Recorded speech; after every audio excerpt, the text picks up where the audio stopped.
Fintech is up everywhere on the screen, and that's exactly the problem. When a whole basket moves together, the market stops asking who actually keeps the money and who just passes it through. AlphaOS ran the research, and the divide is sharper than the price action suggests. One name in this theme just printed plus 109% revenue growth year over year. But the more important question isn't who grew fastest. It's who owns the toll road versus who's just driving on it.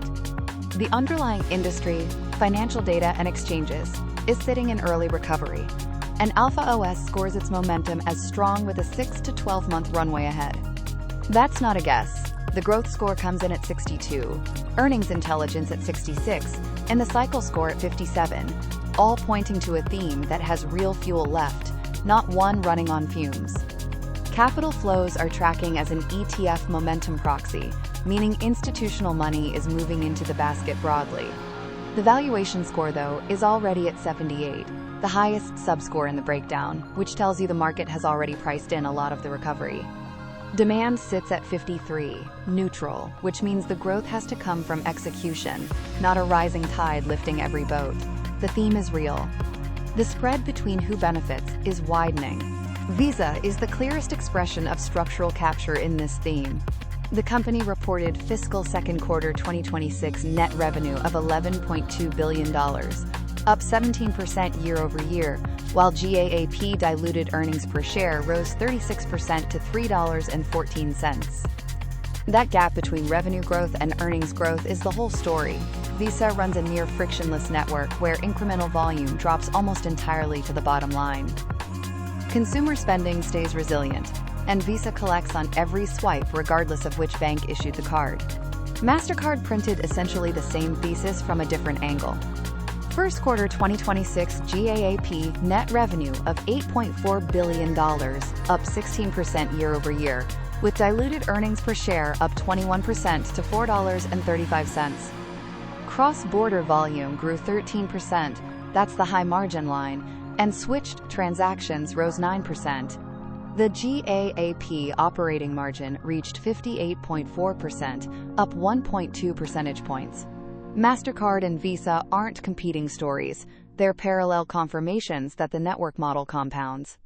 American Express grew consolidated revenues to $18.9 billion in the first quarter of 2026, up 11% year over year. Card fee growth and higher net interest income are doing real work here, and the net write-off rate held steady at 2.0%. But credit provisions ticked up to $1.3 billion, and expenses grew 11%, matching revenue growth exactly, which means margin expansion isn't happening the way it is at the peer networks. American Express earns its place in the theme, but the credit exposure is a structural difference worth understanding. Robinhood Markets is the outlier that demands scrutiny. Revenue grew 109% year over year to $1.3 billion in the second quarter of 2026. That number turns heads. But Robinhood's revenue is far more sensitive to trading volumes and crypto activity than to the kind of durable, transaction fee compounding that drives the network names. The growth is real and dramatic, but the source of that growth is cyclical in a way that Visa's and Mastercard simply is not. Here's the analyst cut. Visa and Mastercard are not fintech trades. They are toll infrastructure that happens to sit inside the fintech basket. Every percentage point of global consumer spending growth flows through their networks, and their operating margins prove it. They capture the profit. American Express captures profit too, but it carries credit risk on its own balance sheet, which makes it a different animal when the cycle turns. The write-off rate is stable now, 2.0%, but provisions are already creeping higher. Robinhood is the most exposed to narrative.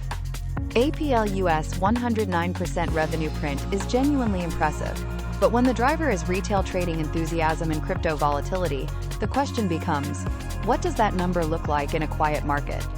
The valuation score across this industry is already stretched at 78. Names priced for continued hypergrowth have the least room for a volume slowdown.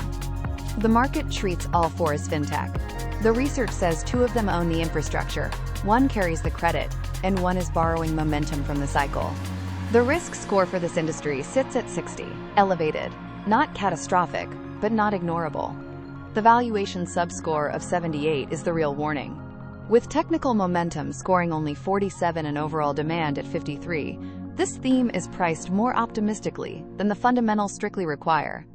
A deceleration in consumer spending hits American Express and Robinhood hardest. Regulatory pressure on interchange fees is a slow-moving threat to the network models. And if the early recovery cycle stalls before it matures, the names priced for perfection will feel it first and fastest. The full research, cycle positioning, every earnings print, and the capital flow read is live on AlphaOS. Explore the Fintech theme at alphaos.finance. Research and analysis only, not investment advice.